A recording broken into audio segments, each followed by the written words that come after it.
Well, it remains to be seen if I know how to splice, but somehow I hit the wrong button. And we don't want to miss the exciting conclusion, which is putting this short dogleg rod on there. So again, I use a small channel lock, makes it easy to get there. And we'll do the same thing here, if I can get my camera in the right spot. There we go. And then there's adjustments you might need to make in order to verify or be sure that the butterflies are closing completely. Ow. There is also, which I don't have on this prototype here. Okay, so this is your stop. Let me see if I can motivate this thing. Yeah. So that guy there is your stop, which you may need or want to set for your idle speed.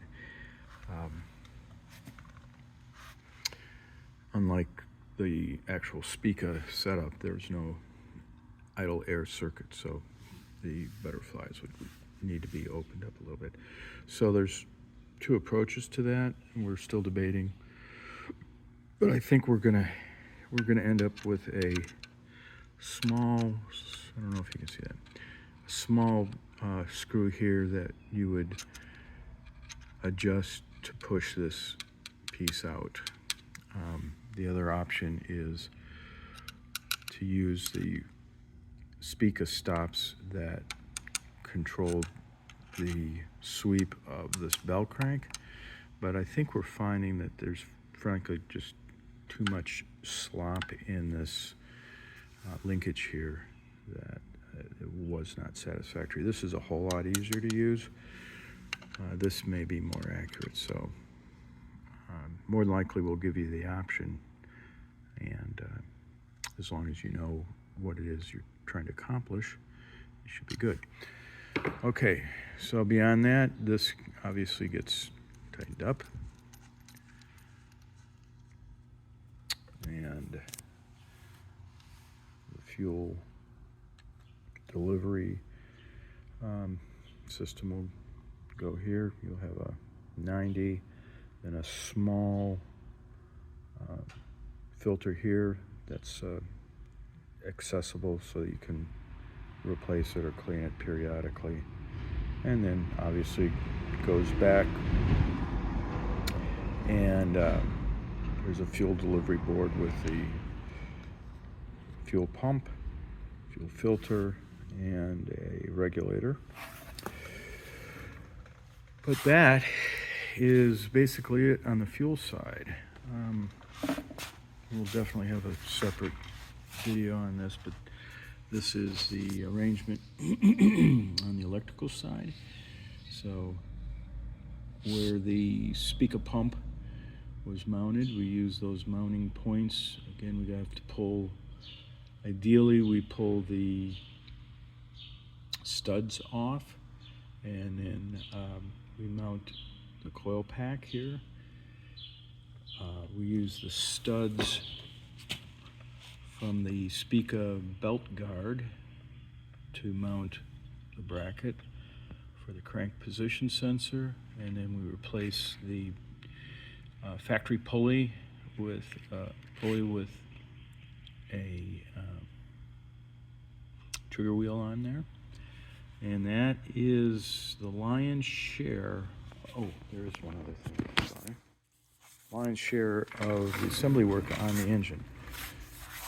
Okay, the other item of note is this plug in the back, which this is probably tightened up. Yeah. Anyway, there is an aluminum plug there with a big Allen wrench. We will give you an